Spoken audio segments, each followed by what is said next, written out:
അങ്ങ് ബംഗാളിലെ മൃഗശാലയിൽ സീത അക്ബർ എന്നീ രണ്ട് പേരുകളുള്ള സിംഹത്തിൻ്റെ പേരിലുണ്ടായ കോൺട്രോവേഴ്സിയും കേസും ആരും മറന്നു കാണത്തില്ല.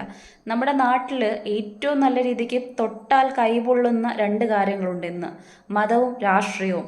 ഇത് രണ്ടും നേരെ കൊണ്ടുപോകാൻ പറ്റുന്ന കാര്യമാണ്. അതിലപ്പുറത്തേക്ക് ഇത് രണ്ടും വെച്ച് കളിച്ച് നന്നായിട്ട് ബിസിനസ് ചെയ്ത് മുന്നോട്ട് കൊണ്ടുപോകാൻ പറ്റുന്ന കുതന്ത്രശാലകൾ നമ്മുടെ നാട്ടിൽ ആവോളം ഉണ്ട്.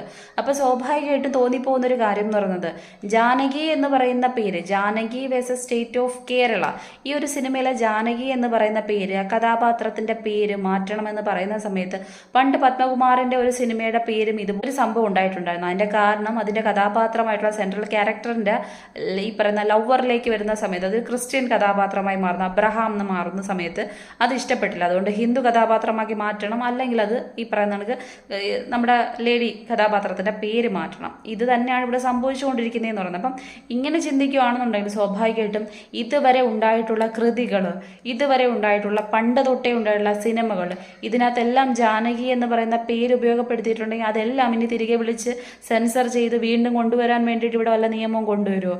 അതോ ഇനി സാധാരണ ജനങ്ങൾക്ക് ദൈവങ്ങളുടെ പേര്, മുക്കോടി ദൈവങ്ങളുള്ള ഈ നാട്ടിൽ സ്വാഭാവികമായിട്ടും ഈ ദൈവങ്ങളുടെ പേരല്ലാതെ ഓരോ മനുഷ്യർക്കും ഒരു വിളിപ്പേരെങ്കിലും ദൈവങ്ങളുടേതായിട്ട് വരാറുണ്ട്. അപ്പോൾ സ്വാഭാവികമായിട്ടും ഇതൊക്കെ ഇനി പേടിക്കേണ്ട അവസ്ഥയിലേക്കാണോ നമ്മുടെ നാട് മുന്നോട്ട് പോയിക്കൊണ്ടിരിക്കുന്നത്?